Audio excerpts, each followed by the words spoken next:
Hi viewers, welcome to our channel. இன்றைக்கி நம்ம சேனலில் என்ன ரெசிபி பார்க்க போகிறோன்னா அட்டகாசமான ஒரு மோர் குழம்புங்க. காய் எதுவும் சேர்த்தாமல் பருப்பெல்லாம் சேர்த்தி பருப்பு உருண்டை மோர் குழம்பு. ரொம்ப ஸ்பெஷலான மோர் குழம்பு. சூப்பரான இந்த மோர் குழம்பு எப்படி பண்ணுறதுன்னு பார்க்குறதுக்கு முன்னால் இப்போ தான் நம்ம சேனலில் ஃபஸ்ட் டைம் பார்க்குறீங்கன்னா கண்டிப்பாக சப்ஸ்கிரைப் பண்ணிவிட்டு பாருங்கள். கூடவே பக்கத்தில் இருக்கிற பெல் ஐக்கானில் ஆளுங்கிறத தட்டி விடுங்க. ஸோ நான் போடுற வீடியோ எல்லாமே உடனுக்குடனே நோட்டிஃபிகேஷனாக வந்துடும். வாங்க இந்த மோர் குழம்பு எப்படி பண்ணுறதுன்னு பார்க்கலாம். இதுக்கு முதல்ல ஒரு பவுலில் அரை கப் அளவு துவரம்பருப்பு, இது கூடவே அரை கப் அளவு கடலைப்பருப்பு ரெண்டையும் ஒன்றா சேர்த்துட்டு தண்ணி விட்டு 2-3 தடவை நல்லா வாஷ் பண்ணிவிட்டு இதை அப்படியே ஊற வைக்கலாம். நல்லா அரை மணி நேரம் ஊறணும். இதை அப்படியே மூடி வச்சிடலாம், இருக்கட்டும். இப்போ இன்னொரு பவுலில் 1 ஸ்பூன் மல்லி, 1 ஸ்பூன் அளவுக்கு துவரம்பருப்பு, இப்போ இது கூடவே 1 டீஸ்பூன் அளவுக்கு சீரகம், 1/4 டீஸ்பூன் வெந்தயம், அரை டீஸ்பூன் அளவுக்கு அரிசி இதெல்லாம் சேர்த்துட்டு இதையும் தண்ணி விட்டு நல்லா ஊற வைக்கலாம். இதுவும் அரை மணி நேரம் ஊறணும். இப்போ இந்த பருப்பெல்லாம் அரை மணி நேரம் நல்லா ஊறினதுக்கப்புறமா எடுத்து பார்க்கலாம். பாருங்கள், நல்லா அப்படி ஊறி வந்திருக்கா. ரெண்டுமே குவான்டிட்டி நல்லா ஜாஸ்தியாக இருக்குது. இங்கே பாருங்கள், நல்லா உடச்சி காமிக்கிறேன். நல்லா ஊறி இருக்குது பாருங்கள். இந்த அளவு ஊறினதுக்கப்புறம் இதிலிருந்து ஃபுல்லாக தண்ணி எல்லாம் வடிச்சிட்டு பருப்பு எல்லாத்தையும் ஒரு மிக்ஸி ஜாருக்கு மாற்றிட்டு இது கூட காரத்துக்கு காஞ்ச மிளகாய் 5 மிளகாய் சேர்த்துக்கிறேன்.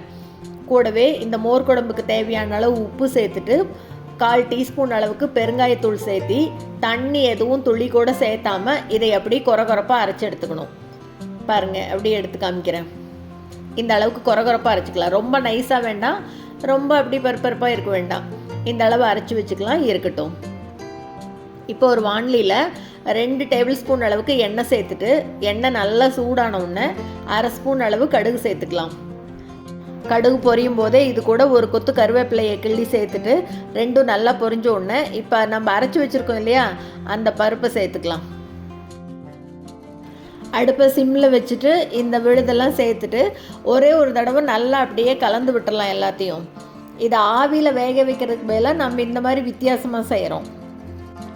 ரொம்ப நேரம் எண்ணெயில் வதக்க வேண்டாம், அப்படி மொறுமொருன்னெலாம் ஆயிட வேண்டாம். ஒரு 2 நிமிஷத்துக்கு மட்டும் அப்படி வதக்கினா போதும். கை பொறுக்கிற சூடு வந்ததுன்னா போதும். லைட்டாக அதோட பச்சை வாசனையும் போயிடும். பாருங்கள், இந்த அளவு நல்லா கலந்து விட்டுட்டு இப்போ அடுப்பை ஆஃப் பண்ணி வைக்கலாம். இது ஆறட்டும். இது மேலே அப்படியே கொஞ்சமாக பொடிப்பொடியாக கட் பண்ண கொத்தமல்லி தழையை தூவியிருக்கேன். நீங்கள் வேணுன்னா கொஞ்சமாக ஃப்ரெஷ்ஷாக துருவின தேங்காய் கூட சேர்த்துக்கலாம். கொத்தமல்லி தலையோடு சேர்த்து நல்லா கலந்து விட்டுட்டு ஒரு 10 நிமிஷம் வைக்கலாம், அப்படியே ஆறட்டும்.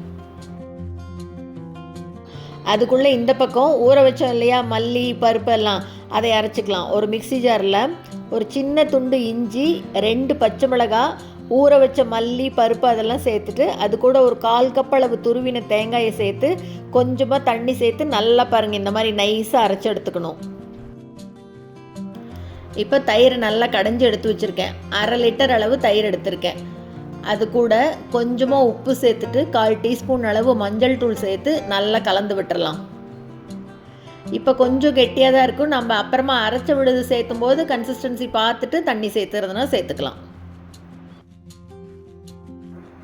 இப்போ இது கூட நம்ம அரைச்சி வச்சோம் இல்லையா, அந்த விழுதை சேர்த்துக்கலாம். இப்போ அடுப்பு பற்ற வச்சுருக்கேன், சிம்மில் தான் வச்சுருக்கேன். இப்போ இந்த விழுதையும் சேர்த்து நல்லா கலந்து விட்டுக்கலாம். இந்த மிக்ஸி ஜார்லேயே இன்னும் கொஞ்சம் தண்ணி நல்லா தாராளமாக வேணுங்கிற அளவு கன்சிஸ்டன்சி பார்த்துட்டு சேர்த்து நல்லா கலந்து விட்டுடலாம். நம்ம அரைக்கும் போது அரிசி சேர்த்து தான் அரைச்சிருக்கோம், அதனால் மோர்குழம்பு நல்லா திக்காகவே வரும். இப்போ எல்லாத்தையும் நல்லா கலந்து விட்டுக்கலாம். பாருங்கள், இந்த கன்சிஸ்டன்சியில் இருந்ததுன்னா நல்லா இருக்கும் மோர் குழம்பு. இந்த மோர் லேசாக ஒரு கொதி வர்றதுக்குள்ளே இப்போ இந்த பருப்பு அப்படியே ஆறி இருக்குது, அதை அப்படியே சின்ன சின்ன உருண்டையாக பண்ணிக்கலாம். நம்மளுக்கு வேணுங்கிற சைஸில் உருண்டை பிடிச்சிக்கலாம். இது நல்லா உருண்டை பிடிக்க வரும். ரொம்ப டைட்டாலாம் பிடிக்க வேண்டாம், அப்படியே கெட்டி ஆயிரும். ரொம்ப டைட்டாகவும் பிடிக்க வேண்டாம், லேசாகவும் விட வேண்டாம். அப்படியே ஒரு மாதிரி கொஞ்சம் நல்லா பிடிச்சோம்னாவே போதும். பாருங்கள், இந்த மாதிரி இருந்ததுன்னா போதும். எல்லாத்தையும் இதே மாதிரி எடுத்து உருண்டை பிடிச்சி வச்சுக்கலாம். ரொம்ப நல்ல டேஸ்ட்டில் அருமையாக இருக்கும் இந்த பருப்பு உருண்டை மோர் குழம்பு. பாருங்கள், எல்லாத்தையும் இந்த மாதிரி எடுத்து உருண்டை பிடிச்சாச்சு. இப்போ இந்த பக்கம் பாருங்கள், மோர் அப்படி கொதி வர ஆரம்பிக்குது. லேசாக ஓரத்தில் தெரியுது பாருங்கள். அப்படி லேசாக கொதி வர ஆரம்பிக்கும் போது இப்போ இந்த உருண்டையை எடுத்து ஒன்றுன்னா அதில் போட்டுடலாம். உருண்டை எப்படி மொத்தமாக சேர்த்த வேண்டாம், ஒன்று ஒன்றா சேர்த்தினோம்னா சரியாக இருக்கும். நல்லா அப்படியே மோர் கூட சேர்ந்து நல்லா கலந்து அருமையாக இருக்கும் பாருங்கள். லேசாக அந்த மோர் மட்டும் இது மேலே படுற மாதிரி வைக்கிறேன். இதை எப்படி போட்டு கலந்தெல்லாம் விட வேண்டாம். அப்படி மேலே லேசாக அப்படி கொதி வந்ததுன்னா அடுப்பை ஆஃப் பண்ணிட்டா போதும். அந்த உருண்டை எதுவுமே டிஸ்டர்ப் பண்ண வேண்டாம். அருமையாக அப்படி சூப்பராக ஊறி அட்டகாசமாக இருக்குங்க. பாருங்கள், அப்படி கொதிச்சு பொங்கி வந்துருச்சா? இப்போ அடுப்பை ஆஃப் பண்ணிவிட்டு இதுக்கு சின்னதாக ஒரு தாளிப்பு போட்டுடலாம். கரண்டியில் தேங்காய் எண்ணெய் விட்டுருக்கேன். இந்த மோர் குழம்புக்கு வந்து தேங்காய் எண்ணெயில் தாளிச்சாதான் நல்லாயிருக்கும். எண்ணெய் நல்லா சூடான உடனே கடுகு சேர்த்துட்டு, கடுகு பொரிஞ்ச உடனே அடுப்பை ஆஃப் பண்ணிவிட்டு இது கூட ஒரே ஒரு கொத்து கருவேப்பிலை சேர்த்துக்கலாம். ரெண்டுமே நல்லா பொரிஞ்ச உடனே இந்த தாளிப்பை எடுத்து இந்த மோர் குழம்பு மேலே போட்டுற வேண்டியது, அவ்வளோதாங்க. இது மேலே அப்படியே கொஞ்சமாக பொடிப்பொடியாக கட் பண்ண கொத்தமல்லி தழையை தூவி விட்டுடலாம். கொத்தமல்லி தழை வந்து ஆப்ஷனல், நீங்கள் வேணால் சேர்த்துக்கலாம், இல்லைன்னா விட்டுடலாம். அருமையான பருப்புருண்டை மோர் குழம்பு சூப்பராக ரெடி ஆயிடுச்சுங்க. இதை அப்படியே சூடாக சாதத்து மேலே போட்டு அந்த பருப்புருண்டையோடு சேர்த்து கலந்து சாப்பிட்டா அவ்வளோ அருமையாக இருக்கும். இதுக்கு தொட்டுக்கெல்லாம் ஒன்றுமே வேண்டியதில்லை. அருமையாக அப்படி பருப்புருண்டையோடு சேர்த்து கலந்தே சாப்பிட்டுக்கலாம். சூப்பரான இந்த பருப்புருண்டை மோர் குழம்பை கண்டிப்பாக நீங்களும் செஞ்சு பார்த்துட்டு மறக்காமல் கமெண்ட்டில் சொல்லுங்கள்.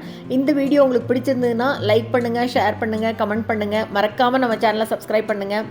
கூடவே பக்கத்தில் இருக்கிற பெல் பட்டனையும் தட்டி விடுங்க. ஸோ நான் போடுற வீடியோ எதுவுமே மிஸ் பண்ணாமல் பார்க்கலாம். தேங்க்ஸ் ஃபார் வாட்சிங்.